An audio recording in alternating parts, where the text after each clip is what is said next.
게 이제 전문대도 못 갈 애를 이하여대 수석시키고 과가 행시를 합격을 했거든요. 그때 그 전문대도 못 갈 애한테 했던 말이 너 임마 공부 안 하면 너는 창녀보다도 못한 삶을 살 것이다. 이랬 그래가지고 떨어지면 어, 선생이 내가 시키는 걸 못 풀면 니는 그때부터 맞아야 된다. 계속 때리면서 했는데 걔가 쳐맞으면서 공부를 해가지고 하여튼 그 하루에 수학 문제를 100문제, 영어 100개의 기출 문제를 풀고 그 다음에 방학 때 또 영어 단어 100개. 그러니까 문장 100개, 수학 문제 100문제, 영어 단어 100개를 썼겠대요. 그래갖고 영수를 그렇게 했는데 그때 하루에 방학 때 공부 시간이 17시간을 했대. 그래가지고 전교 탑을 찍으면서 근데 원체 기초가 없으니까 서울대는 못 가고 이대 수석을 했는 기라. 예, 얼굴도 억수로 못생겼었대. 네 얼굴 갖고는 인생을 살 수가 없다. 너는 반드시 공부로 승부를 내야 된다. 이 얘기가 이제 손준 씨의 명언으로 공부를 승부해야 된다. 너는 못났기 때문에 공부를 승부해야 돼. 이래 된 거야. 그래갖고 진짜 얘는 공부를 승부했던 거예요. 그래갖고 남자를 만났는데 키가 185에 엄청 잘생긴 남자를 만났는데 그래갖고 이 손주 우리 선배한테 데리고 갔길래 그 남자한테 이 말했다. 니는 진짜 여자 보는 눈이 있다. 이 아이가 엄청난 모욕감을 다 받으면서도 내한테 불평 하나 안 하고 끝까지 견디내라면서. 그래갖고 이제 아기를 놓고 막 하면서 뒤늦게 이제 행정고시를 하겠다니까 사람들이 뜯어말고 옛날에 행시도 적게 뽑을 때는 힘들었단 말이에요. 그러니까 손준 씨가 니는 무조건 된다. 네가 어떠내고 내한테 니는 장녀가 될 수도 못한 삶을 듣고도 17시간 공부했는데 그 못할 게 어디 있노? 그래갖고 1년 반 만에 공부해서 수석을 합니다. 1, 2차를 다 통과해 본 거예요. 그래갖고 국무총리실인가 어디 가면서 완전히 이제 이름 대면 아우 뉴스에 나오는 애가 된 거예요. 그래갖고 이제 자기 조카들도 학원 보내고 메가스터디를 다니고 하는데 자기가 그래 얘기하더라고. 쌤이 나한테 했던 말은 내가 평생 잊을 수 이제 나이가 몇 살이냐면 이제 한갑이잖아요. 그 학생이 한갑이 돼가지고 선생님 오빠라고 부른다 돼요. 왜냐 나이 차가 얼마 안 났으니까 손주은 씨는 스물 몇 살이었고 야는 곧 18살이니까 오빠가 했던 말은 내 평생 잊을 수 없다. 니는 창녀보다도 못한 삶을 살 수 있다? 니는 못생겨서 공부로 승부를 안 내면 니는 엉망진창이 될 것이다. 이 얘기는 잊을 수가 없다면서. 니는 진짜 대단한 여자라면서. 그 말을 딛고 니는 이겨냈다면서. 니는 목숨을 걸었다고. 그래서 사람이 뭔가에 꽂혔을 때 내가 이것을 해야 된다고 생각할 때는 다른 거 하나 필요 없다더라고. 우리 선배님께서 하시는 말씀. 목숨만 걸면 이 세상이 못 살겠다. 내한테 생각해, 야, 나도 좀 목숨 좀 걸었어. 이 지금 내일 모레는 내가 50인데 공부하고 싶더라니까. 나도 지금 내가 그걸 딱 듣고 그 영상이 거의 1시간짜리 영상인데 내가 그걸 듣고 다시 이때까지 역학 공부한 거를 다시 정리를 해서 내가 목숨을 걸고 공부를 다시 한번 해보고 싶더라고. 그러니까 내가 말리지 마라. 내 이제부터 집에 가면 육아고 뭐고 하네. 내 이제 공부할 거다. 그래가지고 이제 공부를 해서 내가 이때까지 공부한 거 정리하면서 한번 열심히 해갖고 도약의 계기로 한번 삼아보겠다. 그게 제가 기토일관인데 갑진년인 거예요. 이 갑이 왕 거잖아요. 이 갑이라는 거 자체가 뭐냐면 새 출발. 이게 시작을 해요. 모든 기운은 갑을병정부터 오잖아요. 찍고 올라온다는 거죠. 무에서 유를 만든다. 이게 내가 이 갑이 오니까 정관, 모든 것을 재정비하겠다. 다시 도약하겠다. 그 시기에 그 운이 오니까, 어? 우리 선배 그 영상을, 그것도 이경규 영상을 보다가 갑자기 같이 동문이라고 나와갖고 이야기하는 걸 보다가 타고 알고리즘 타고 간 게 오자마자 여자가 니는 반드시 장녀보다도 못한 삶을 살 것이다. 니는 못생겼기 때문에 공부로 승부를 걸어야 된다. 와, 조금만 졸잖아요. 야, 이 개새끼야. 어디서 잠이 와? 음. 학원비가 아깝지도 않으면서 내 수업을 들어서 감히 졸 생각을 하냐면 나가 이 새끼야 이러면서 나와 이러면 막 때리더라니까요. 착착 하면서 와 그런 독설가인데 대한민국 1등 강사에 메가스터디 시가총액 2조짜리 학원업을 했잖아요. 예, 자기 한 말이 목숨 건 거죠. 그러니까 쌤들 그 목숨을 거기서 명리학 강의에 명리학은 이 학문의 기초가 뭐냐면 명리학은 뭐 자연과 같은 거 자연과 같은 거. 어떤 자연의 어떤 질서와 같은 게 우리가 봄에 싹을 틔우잖아요. 봄에 뭔가 이렇게 싹이 트면 이 싹이 잘 자라려면 물이 필요하고 하늘에 태양이 필요하고 물과 태양으로 싹을 잘 틔우면 여름에 보통 이 싹이 꽃을 피운단 말이에요. 그리고 가을 되면 어떠냐면 이제 꽃잎이 떨어지면서 열매를 맺기 시작합니다. 그리고 겨울이 되면 열매가 다 지고 땅으로 들어가죠. 그래서 겨울에는 다시 이게 숙성의 과정을 거치다가 다시 봄이 오면서 싹을 틔우거든요. 이게 걸음이 되겠죠. 이렇게 자연의 기운이라는 게 싹을 틔워서 꽃을 피우고 열매 맺고 또 겨울에 이렇게 숙성되어 쉬었다가 다시 오는 이 사계절의 순환이죠. 이것도 인간도 마찬가지라고 본 거예요. 인간도. 왜냐하면 싹을 잘 생각하시면 우리가 생명이죠. 모든 생명은 뭐가 있냐면 물이 있어요. 물이. 맞죠? 샘. 열매든 나무든 사람이든 동물이든 다들 물을 먹고 자란다니까. 이 물이라는 게 만물을 생장시키는 가장 근원적인 힘이거든요. 그래서 인간도 물을 마시고 동물도 물을 마시고 식물조차 물을 마시기 때문에 모든 만물, 즉 물을 마시는 모든 생명체는 이러한 삶의 주기가 있을 걸로 본 거예요. 옛날 사람들이. 그래서 인간도 자연의 일부처럼 본다면 필시 이러한 인생의 순환점이 있을 거라는 거죠. 그래서 어릴 때 우리가 응애응애 하면서 이게 태어나올 때 이거는 싹이 트는 것 같고 꽃을 예쁘게 피우는 게 뭡니까? 20대, 요새 30대, 40대도 꽃중년 아닙니까? 꽃중년. 이게 다 그 사람 인생의 꽃을 가장 이쁠 때 아닙니까? 요즘 애들도. 그리고 열매를 맺을 때는 이제 중년 이후에 뭔가 결실, 내 인생의 삶의 결실을 보는 눈이 되겠죠. 그리고 이제 노후에는 이제 편안하게 인생을 간주하면서 특별한 뭔가를 안 하고 그냥 간주하면서 가는 거예요. 이거를 딱 보면 맞는 것 같잖아요. 그래서 이거를 명리학에서는 금묘하실이라고도 하고 금묘하실. 뿌리 근자. 이게 그 뭐 쌍묘자, 꽃화자, 열매실자 이래 보는 거예요. 이게 금묘하실로 볼 때는 요게 이제 봄과 같은 걸로 보는 거고 이걸 여름과 같은 걸로 보는데 요 근을 우리가 연이 주는 기운, 월이 주는 기운, 꽃이 일이 주는 기운, 실로 있는 열매는 이게 실로도 보는 거예요. 그래서 태어난 일이 꽃이죠. 맞죠? 그러니까 사람을 볼 때 그 사람이 가장 아름답고 뭔가 꽃다운 청춘의 기상은 여름을 보죠. 그 여름과 같은 그 계절적 기운의 가장 근원을 태어난 일로 본 거예요. 그래서 일주론이라는 게 나왔지. 그 사람의 존재 양식이라는 게 그 일주가 갖고 있는 기운이 그 사람을 대표 속성처럼 본 거예요. 그래서 일주론이 중요하게도 많이 보는 거죠. 그러고 이 봄, 여름, 가을, 겨울을 다시 다양하게 해석한 게 이미 싹이 텄대 싹을 틔운다는 것 자체가 뭡니까? 뭔가 존재할 수 있는 뭔가가 만들어진 거죠. 무에서. 이 무에서 유로 만들어지는 가장 근원이 싹으로 본다면 이것을 이 싹이 주는 근원을 뭘로 볼 건가를 고민한 거예요. 옛날 사람들이. 이해가 됩니까? 근원, 그 사람이 꽃을 피운 내가 가장 근원이 되는 게 뭔가? 이것은 뭐겠습니까?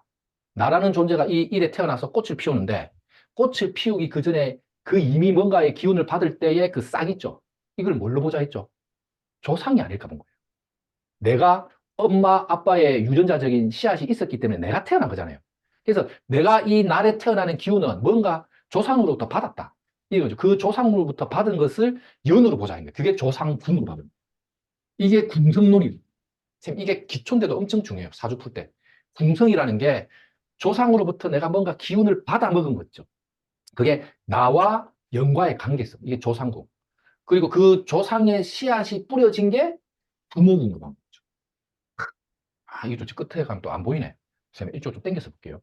그래서 태어난 여는 이게 조상궁과 같고, 태어난 월은 부모궁과 같고, 일은 나 자신인데, 하늘에 있는 기운 있죠. 이게 천간지지라는 게 하늘에 있는 거를 떠 있는 기운을 천관이라고 했고, 천관, 하늘에 떠 있다 했고, 땅바닥에 있는 거 땅지자를 지지라고 하거든요.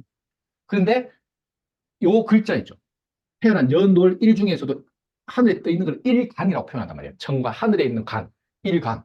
이 일간을 나로 보고, 일간을 본인의 운명으로 보고, 요 앉아 있는 자리 있죠. 이거를 뭘로 봤다면 배우자고. 그러면 이게 궁성으로 본다면 조상궁, 부모궁 나잖아요. 그러니까 나는 천간에 있는 거는 나고 내 밑에 있는 거는 내 마누라가 되죠. 부부, 그 부모, 배우자궁이니까. 그래서 부부는 일심동체로 본 거예요. 부부가 일심동체다. 이러는데 도저히 납득을 못하겠다. 이런 사람도 있습니다. 뭐 일심동체? 왼수다. 이래 보는 분도 있는데 원래 명리 이론에서는 부모를 내 마누라와 나는 한 몸으로, 한 몸으로. 이게 배우자고요. 씨는 뭐냐? 이 자식으로. 내 자식 입장에서 나한테는 조상이고 내 앞에 있는 건 다 조상인 거예요. 자식 입장에서는 내가 조상이 되겠죠. 오늘 오리엔테이션이니까 좀 천천히. 씨는 자식군. 음. 이게 문꽉 닫아보면 됩니다. 예, 예. 천천히 뭐 조심히 앉으, 괜찮습니다. 그래서 이제 이거는 이제 요 사실 오늘 지금 얘기하고 있는 이 내용은 어찌 보면 이거 거의 한 중급자 이야기입니다. 음. 근데 이제 한 번씩 이제 제가 이제 상담하는데 막 수업하는데 봄은 싹을 틔우는 기운과 같다 있잖아요. 그래서 싹이 뭔가 올라오는 것은 없는 무에서 유를 만드는 걸로 보여요. 그러니까 싹이 뭐냐면 땅 속에 있는 무언가가 삐집고 올라오는 힘이 있죠. 이걸 싹으로 본단 말이에요. 그를 옛글에는 사람들이 뭐라고 표현했냐면 어떠한 기운이 하늘을 찍고 올라오는 거 있죠. 위로 솟구쳐 올라오는 기운 있죠. 이것을 목운동이라고 본 거예요. 근데 선생님 어떤 내가 기억에 남는 분인데 도저히 이해를 못하겠다. 목이 왜 솟구쳐 올라가는지 난 모르겠다. 그래서 하고 이쪽 공부에 적성이 안 맞는 거예요. 그래서 일찍 정리를 하시고 가시라. 한 분에 들 테니까. 나도 모르겠다. 나도 모르겠고, 그냥 목이 찍고 올라오니까, 외우든지 하이소. 예. 야, 뭔가 환하게 꽃이 싹 피면서 뭔가 환한 기운이 오면서 예쁜 기운 있잖아요. 이거를 우리가 하루 본 거예요. 옛날 이렇게 선비라고 봐도 되겠죠. 이걸 하운동으로 보요 하기. 하색이 돈다. 이런 말 하잖아요. 그분이 그때 요 앞에 타자고. 모르겠다. 왜 하색이 도는지 모르겠다. 아니, 도리도리 하시다가 이제 우리 윤희 아저씨도 도리도리 하는데 그분이 하도 이 도리도리 하셔가지고 내가 얘기하면서도 나도 이래 되더라고. 앞에서 도리도리 하시더라고. 성함도 기억이 안 납니다. 도리도리 하시더라고. 이게 찍고 올라오는 기운을 목 운동으로 본 거예요. 이게 이제 그걸 계속 연구하다 보니까 이게 목이다 이리 보고 꽃이 피는 게 하운동이다 이리 본 거고 열매를 맺는다 이렇게 하게 굳어버리면서 알갱이 지는 거 있잖아요. 요거를 금운동으로 봐버린 거예요. 금이라는 게 열매를 맺는 거예요. 그러니까 목 운동은 무에서 유가 만들어지고 뭔가를 뚫고 올라오는 기운이 강한 거고 그러니까 해체시켜 버리는 거죠. 왜 그러냐면 땅이 해체가 돼야 뭔가 튀어오를 거 아닙니까? 그래서 이 목 운동과 금 운동은 이게 반대 운동인 거죠. 맞죠? 근데 이게 이제 가면 갈수록 이제 막 너무 어렵다 막 이렇게 보는 거예요. 그래서 제가 그냥 왜 알아? 왜 알아? 선생님 뭐 앞에 못 들었겠지만 제가 앞에 얘기했던 말 중에 우리 고등학교 선배님이 메가스터디 손준호 회장님이랑 학생들한테 강의를 하면서 했던 말 공부를 잘할 수 있는 최선의 방법 목숨을 걸어라. 이 용용명리에 목숨을 걸면 목이든 금이든 왜 아프고 아프고 막 2판 4판 보면 된다 이겁니다. 그래서 목과 금 운동은 반대인데 여기서 조금 더 어렵게 나가면 목이 싹이 있지 않습니까? 싹이 커서 꽃을 피우고 결국 그 싹이 뭘로 갑니까? 열매로 가는 거죠. 그래서 목은 결국은 열매가 되니 목과 금은 한 몸이다. 책에 나와. 이거를 뭐라 나오냐면 그 명리 그 이론서에 옛날 책에 목금 정질이라는 표현이 나와요. 이게 질자를 써가지고 목과 금은 그 질이 정해져서 하나의 형태를 갖추고 있다. 그러니까 목과 금은 한 몸이다. 그래서 목과 금은 극하면서 결국은 하나라는 얘기가 딱 나오죠. 그러면 이제 명리가 어려워지기 시작하는 거죠. 뭐가 하나야? 이래 되는 거야. 그러니까 이 얘기는 뭐냐면 모든 물성은 변한다는 거죠. 이렇게. 그러니까 이걸 기운으로 보라는 거죠. 벌어지는 기운과 다듬어 지는 것. 벌어졌다가 웅크렸다, 벌어졌다, 웅크렸다 하지만 결국 벌어지고 웅크려지는 것은 한계란 거죠. 그 하나의 모양이 싹을 틔웠다가 열매를 맺는 거지 새로운 게 아니라는 거지. 그냥 하나의 뭔가의 어떤 물체가 벌어졌다가 알갱이진 거지 이게 바뀐 거라는 게 정지, 질이 똑같다고 본 거예요. 이게 이제 오행론의 기초의 시작이거든요. 근데 이제 우리 수업은 이 이야기를 하자는 건 아닙니다. 근데 기본적인 베이스는 조금 알아야 될 게, 우리가 청간론을 공부하면 갑이, 그럼 이 목을 뭘로 표현할 건가를 볼 때 만물이 찍고 올라오는 상을 봐서 요렇게 쓴 거예요. 요렇게 찍고 올라와서 뭔가 이렇게 이게 물이 지는 뭐 덩어리 적은 거잖아요. 그래서 이게는 이 글자는 무에서 유를 만들어내는 글자, 내 존재감을 드러낸다고 그런 거죠. 찍고 왔으니. 그래서 이거는 상을 보면 이래 보면 뭡니까? 깃발을 올린 것과 같다는 거죠. 그래서 태어난 일간이, 태어난 일간이 갑으로 태어난 여자는 무에서 유를 만들어 찍고 올라온 여자니 필시 장녀거나 장녀 역할을 하거나 부모로부터 뭔가를 받아서 온 게 아니라 자기의 삶을 독립적으로 개척한 여자다. 이렇게 된 거예요. 그러면 모든 갑일간 여자들이 다 그래요. 이렇게 해석할 수도 있잖아요. 그런데 우리가 이걸 아는 거죠. 천지 만물의 대자연이 이렇게 약속을 했다면 필시 그 여자는 그렇게 살아갈 것이다. 그러면 모든 갑년에 갑일에 태어난 사람은 방금 말한 해석을 하면 다 맞아요. 다 맞다니까. 독립성, 남에게 의지하지 않고 내 길을 내가 간다는 거죠. 대장과 같은 역할이잖아요. 내가 깃발을 꼴랐으니까. 이런 분들이 내가 뭔가 갑이 돼야 될 사람이 동업을 하겠다고 물으러 온다면 뭐라고? 1번 무조건 해라. 2번 혼자 무소의 뿔처럼 혼자서 가죠. 그럼 자, 여자가 물어왔다. 여자가 장녀 역할, 독립식, 개척 정신, 내가 뭔가를 다 책임져야겠다는 책임감, 이런 걸 많이 갖고 있는 여자의 삶은 어떻습니까? 1번 너무너무 좋다. 2번 뭔지 몰라도 인생이 피곤하겠다. 피곤합니다. 그러면 옛날 어르신들은 무슨 인생을 그리 피곤하게 사노 하면서 눈치 싹 보는 거죠. 맞거든. 맞췄다. 피곤하게 살거든. 갑날에 태어난 사람들은요. 아무나 붙잡고 봐서 자네는 무슨 삶을 그리 피곤하게 살, 어깨에 책임감을 내려놓고 가시게. 눈이 탁 맞췄다 이러면서 그래갖고 막 이게 대충 이렇게 해갖고 막 그래 앞으로 잘 됐기다 다음 이러면서 보내는 거예요. 옛날에는요. 그래도 이쪽 세상이 별의별 인간들이 다 그런 사람들이 있다니까요. 왜냐하면 이렇게 해석하는 것도 옛날에 비법이랬거든. 옛날에 이것도 비법이었어요. 왜냐하면 책에 이렇게 해석된 책이 없거든요. 누가 그렇게 책이라는 게 있겠어요? 옛날에는 선생님들 자평진전, 적천수, 난강만 같은 옛날 고전 클래식에 그렇게까지 설명해 놓은 책이 없어. 근데 이거를 이게 뚫고 올라오는 기질, 밀어붙이는 힘, 그러한 고집스러움이죠. 이거를 이제 오랜 동안 역업을 했던 사람들이 노하우가 있으니까 이렇게까지 확장해 버리는 거죠. 결국은 뭐까지 간 겁니까? 삶에 대한 외로움이 많은 여자다. 그러니까 책에 이거 공부하면서 삶의 외로움 많은 여자라 이 말까지 끄집어내기가 얼마나 이게 보통 사람들이 용승생 같은 사람들이 교육을 안 하면 이게 못해요 이거를. 이게 독립생 하죠. 예? 그렇죠. 그 기질을 싹 갖고 있는 거죠. 그래서 보통 좀 집안의 어떤 장녀나 어떤 집안의 여러 가지 숙제를 내가 많이 안고 가는 사람들이 많아요. 내가 깃발을 올렸으니까 어떻습니까? 사람들이 다들 나만 봐 이래 되거죠. 본인이 깃대를 올렸잖아요. 이게 양물이잖아요. 양기. 맞죠? 음가는 여기서도 이제 같은 목이라도 간목과 을목을 분류한단 말이에요. 음가는 주어진 환경의 음적이라는 것은 뭐냐면 실리적이라는 의미를 꼭 이해를 하셔야 돼요. 양기라는 것은 명분 중심으로 와요. 그러면 약물이라는 게 명분을 따른다는 뜻이야. 명분을 따른다는 게 뭡니까? 명분을 따른다. 이게 다 명분을 따르는 글자들이죠. 양이거든요. 근데 음으로 가면 이게 을, 정, 기, 신, 개로 가죠.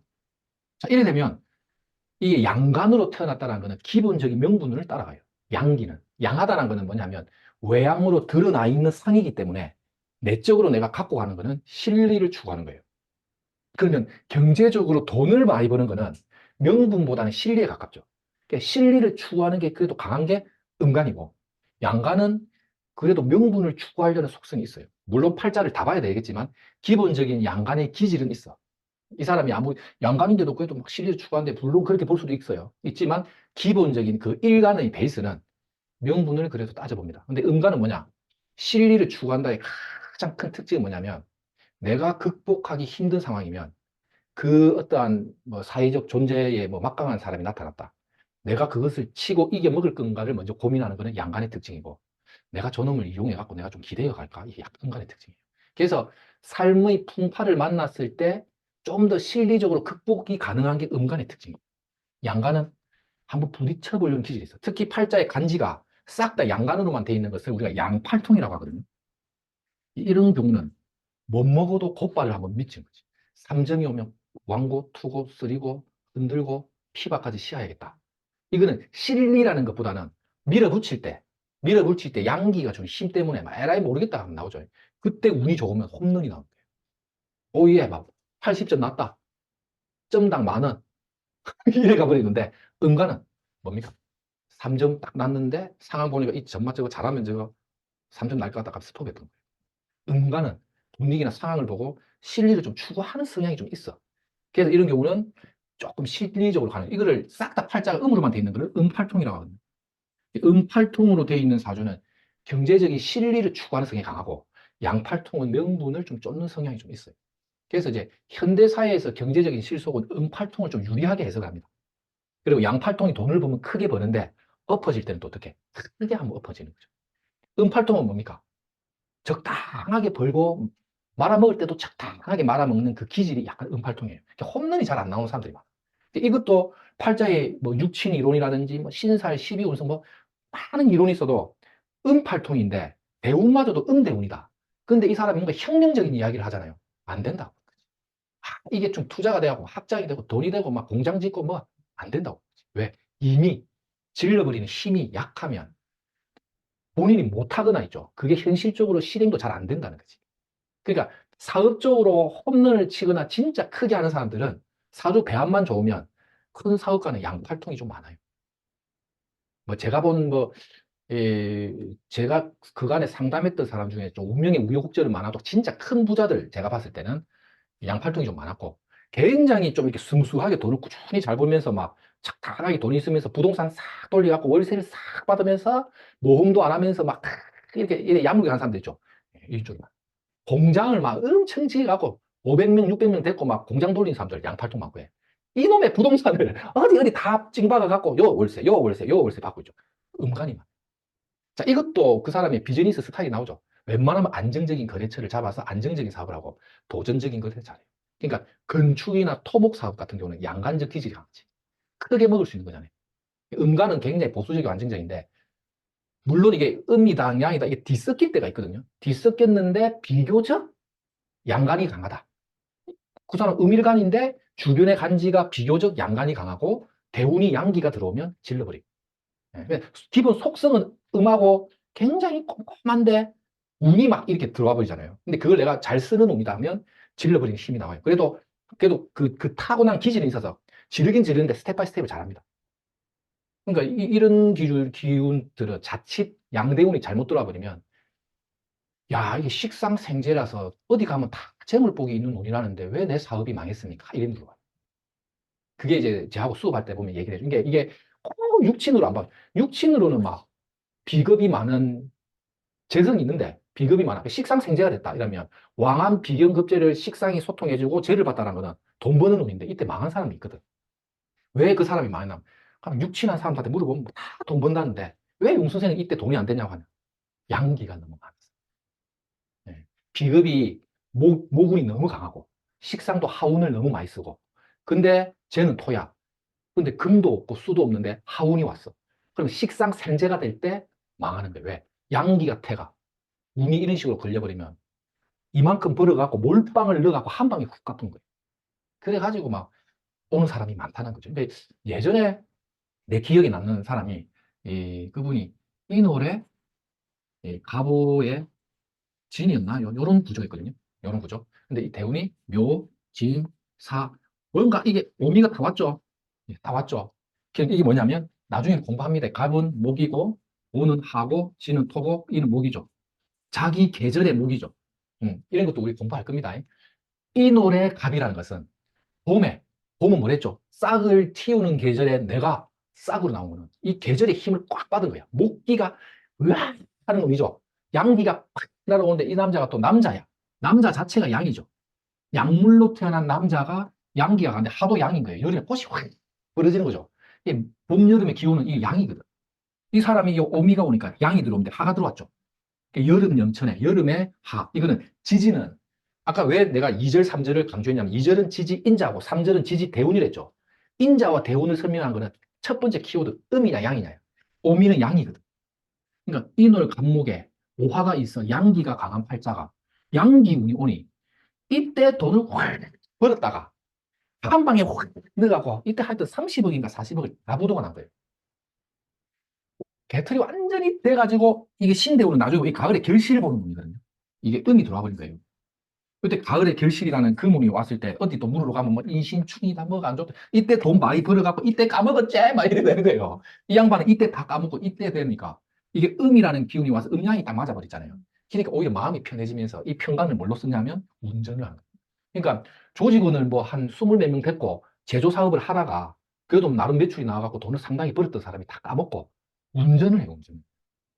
이때 어디 철학관에 물으러 가니 식상생계 현재가 식상 일신의 몸이 신앙한 팔자가 용신대운을 만나 왕한 목기가 하가 들어왔으니까 이 용신대운에 식상생재가 되니까 당신 이때 사업하면 부자 될 거랬다. 그래갖고 이 넘어가는 찰나에 그 개털이 다 돼. 그러면 그 선생이 말을 할 때 이 비견이 강한 것을 왕한기운을 시설해주는 식상을 용신으로 본 거죠. 토도 좋다고 봤죠. 저도 마찬가지입니다. 식상생재는 너무 좋지만 그 이전에 뭐부터 보라? 대자연을 먼저 보라는 거죠. 싹을 틔우고 꽃을 피한데 이 팔자에 뭐가 안 보인다? 열매가 안 보인다.